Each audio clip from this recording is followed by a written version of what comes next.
Good morning, ma'am. Welcome back for today's session.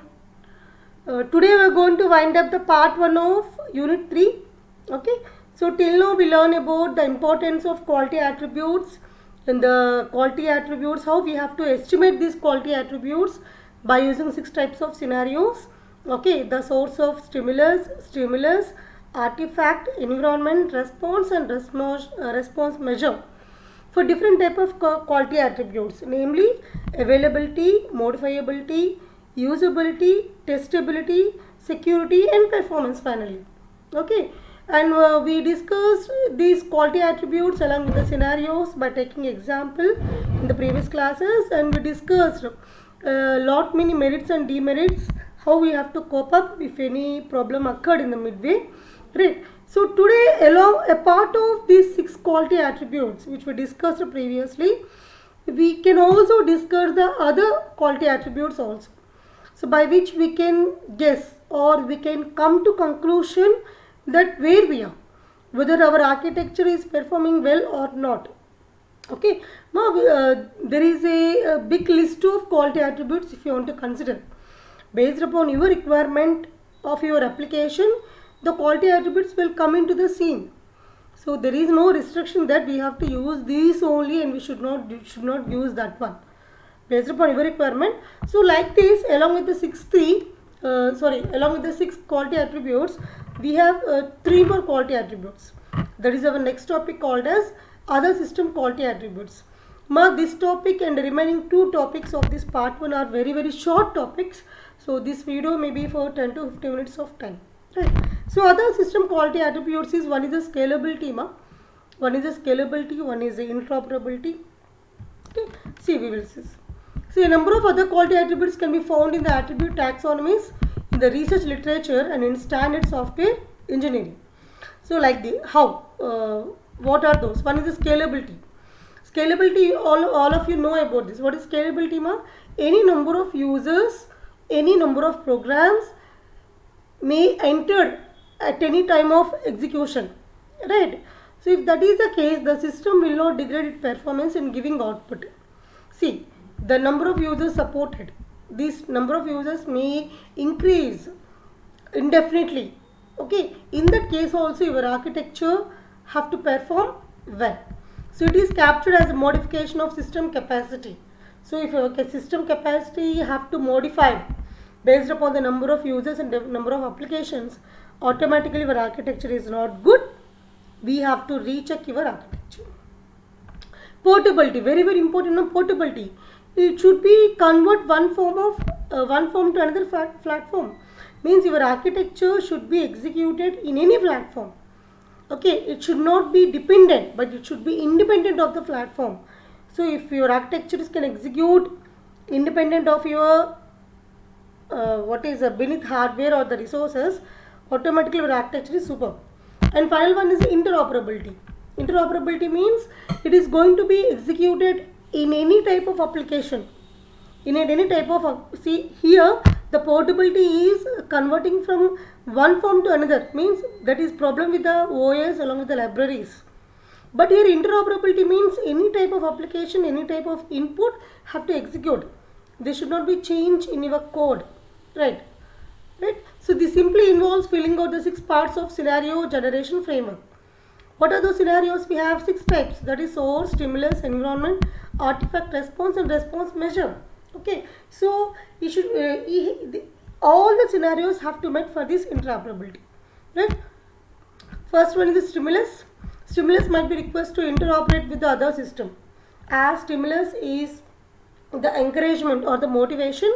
For the interoperability, it should be executed along with the present environment, along with the other environment also. Okay, response might be new interface or set of interfaces for the interoperation. Might be your application need other interfaces also based upon your requirement. So if that is the case, the response should be very good. For example, I have a temperature reading in my mobile phone. Okay, the temperature always giving in foreign degrees. Today we have around 28 degrees centigrade, right, in Kavali. But it is giving that 92 degrees Fahrenheit. Have you understood whether it is a heavy summer, sunny or less sunny? We have to convert that. Okay, automatically they have to take the centigrades and convert into Fahrenheit or vice versa. Right? If that is the case, it is called as interoperability. A response measure, how you can measure this response either in terms of time or in terms of accuracy of your outcome. It depends. See, so it is very difficult to in terms of time. Okay, the number of interfaces to be modified and so forth.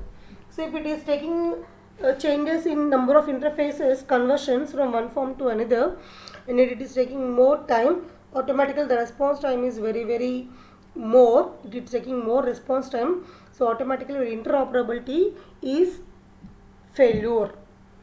If you are able to operate in other form also, then we can say that it's good. How? It is responding very fastly. No need to convert internally by using many other softwares. Okay, so that if that is the case, your architecture is super, right? If it is not, automatically we have to check these quality attributes also and remodify your architecture. So this is about the other quality attributes. The first one is scalability, next one is portability, and finally interoperability. Next one is the last but one topic of part 1 of this unit, business qualities. So a part of these system quality attributes to check your main concepts or outcome of your architecture, we have few more also we have to check, because developing an architecture is not for funny. We are not developing for just means fun. Okay, so it is for developing some business or to gain money or for giving service to the users maybe. Okay, the last one maybe very less chances, but the top two maybe for gaining money, right? Money only. So in that case, if that is the case, what qualities we have to check for business purpose? Time to market. Development time means what is the time you are going to take to introduce your product into the market. That is development time. If you are taking more time, automatically you are killing your benefits. Cost and benefit. So what budget you want to introduce for your architecture, and what benefit, how much benefit you want to gain. It should be balanced one, right? You are investing very less amount of time, money, and you are getting, you are planning to more money. Of course, there is a possibility, but the architecture also should be perfect and should be satisfied by every user. Oh, okay, so every user of your application, the budget that must not be exceeded. Okay, project lifetime of the system. Your project should be executed at any lifetime. Take the Google. So Gmail account is running from long back, around 25 or 30 years back it is introduced. But it can able to cope up with any number of people, any type of people at any time, at any place. Okay, it giving many services. Targeted market. So what is your target? Which market you want to target? What is the portability and functionality? See, if you want to introduce a product in the major city areas and you are getting gain, but that product also should gain in remote areas also. Okay, they should satisfy the remote people also. If that is the case, automatically you can better. For example, take the WhatsApp. WhatsApp is evergreen, so everybody using the WhatsApp, right? So for the different types of, it is satisfying different types of requirements.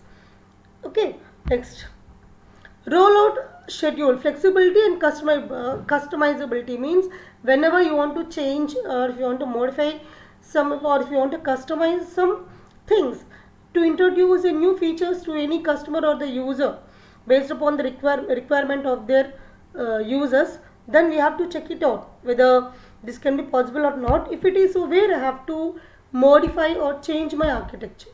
And finally, integration with the legacy systems. It's a very important. Not only current trend, the previous data also have to accommodate the present existing one, right? So previous data we have to consider along the new data also. The previous formats along with the new formats we have to introduce for our architecture, and we have to get the benefits. So these are the business qualities. One is the time to market, cost and benefit, projected lifetime of the system, targeted market, rollout schedule, and finally integration with the legacy system. Okay, next one.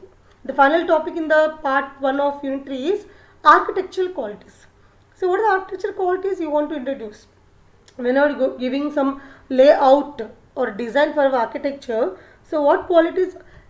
The system quality attribute means after getting the output we can measure.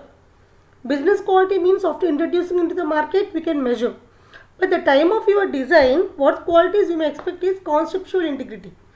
Conceptual integrity means, see, we have a 10 modules in our architecture. If I want to change one module and it is changing the other module also, second one, so what it means, it is not integrity. It is not giving the property of integrity. Integrity means that module, if you are changing, it doesn't depend on any other module to change. Or if you have any change in one module and other modules also have to change, means what is the benefit of your architecture? So you keep on have to change all the modules throughout the clock. Okay, all the time. Okay, so you have to verify this conceptual integrity. The underlying theme or vision that unifies the design of a system at all levels. That unifies the design of a system. Unifies means combine. Second one, oh my god, just wait, I got some problem with the correctness and completeness. Correctness and completeness means should be correct and should be complete. Means it should not give a wrong output and it is not expecting more to finish, or it is not waiting for any other input to give. If that is the case, it's a perfect. And finally, sorry ma, some problem is there in this animation. Very sorry, I will check it out. And finally, buildability. Buildability means it allows the system to be completed by the available team in a timely manner and be open to changes. So we have to be in a position to change in a very specified time and with the availability of a persons all over the architecture building time. Okay, so if that is the case, it is called as a buildability. So what are the architecture qualities, ma? Conceptual integrity. The concept should not change. If there is any changes we need, it should not depend on modifiability to the other concepts. Correctness and the completeness. Your architecture should be run perfectly and should not be partially executed. Buildability. Anytime the teams have to respond within desired time, and if there is any need of change, it should be done. If that is the case, it is called a buildability. Okay, ma? So these are the qualities we need whenever you are going to develop your architecture, right? So this is the end of the part 1, ma, in unit 3. In the next part, we are going to learn tactics. Tactics means how to get a benefit with our architecture. So what are the tactics we have to follow, what are the terminologies we will learn, right? So till then, bye ma. Have a happy weekend, that is Sunday. I hope you have a revision classes in future, maybe from Monday, right? We will see. Bye.